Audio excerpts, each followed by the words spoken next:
Монгол Улсын засгийн газрын тохируулагч агентлаг үндэсний хөгжлийн газраас эдийн засгийг бүсчлэн хөгжүүлэх бодлого боловсруулах зорилгоор Ховд аймгийн засаг даргын тамгын газраа Германы олон улсын хамтын ажиллагааны нийгэмлэгийн ЭТИС хөтөлбөр, JICA олон улсын байгууллагатай хамтран бүсчилсэн хөгжлийн бодлогод санал авах уулзалт хэлэлцүүлгийг өнөөдөр зохион байгууллаа.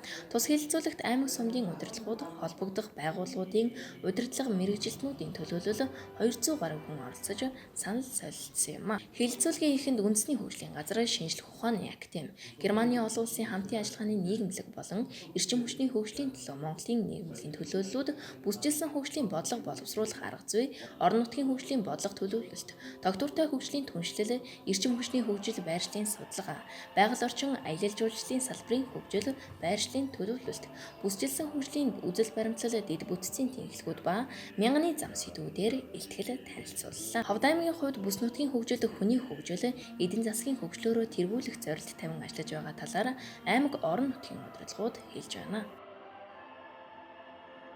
За Ховд аймгийн хувьд бол 2024 он гэхэд бие даасан эдийн засгийн өсөлтийг авчирсан ийм аймаг болохыг зорж байгаа.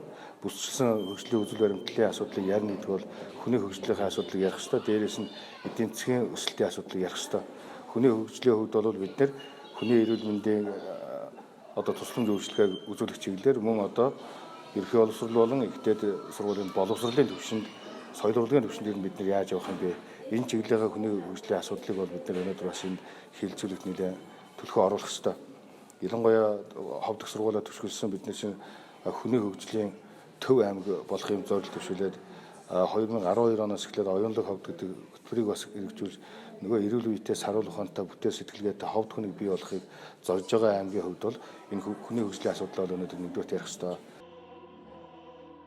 Ховд аймгийн хувьд хүний хөгжлөөс гадна Эрдэнэ-Нүрэнгийн усан цахилгаан станц, Ховд эко цементний үйлдвэр, түүхэн эдийн цэвэрлэх байгууламж, үйлдвэр технологийн парк, газрын тос боловсруулах бага хүчин чадлын үйлдвэр барих зэрэг бүс нутгийн хэмжээний стратегийн чухал ач холбогдолтой үйлдвэрүүдийг барьж байгуулах зэрэг эдийн засгаа хөгжүүлэх 15 гол чиглэлд анхаарч ажиллаж байгааг мөн хэлж байлаа.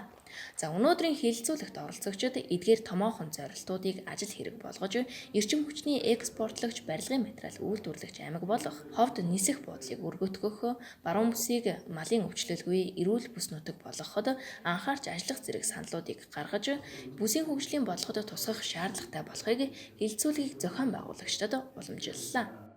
Саналыг бол бүх 330 сум 21 аймагаас авахар зохион байгуулсан.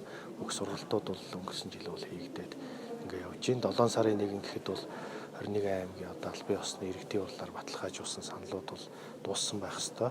За энэний дараа бол 7 сарын 10 гэхэд бүх яамдын санал бол үндэсний хөгжлийн газар дээр дууссан байх ёстой.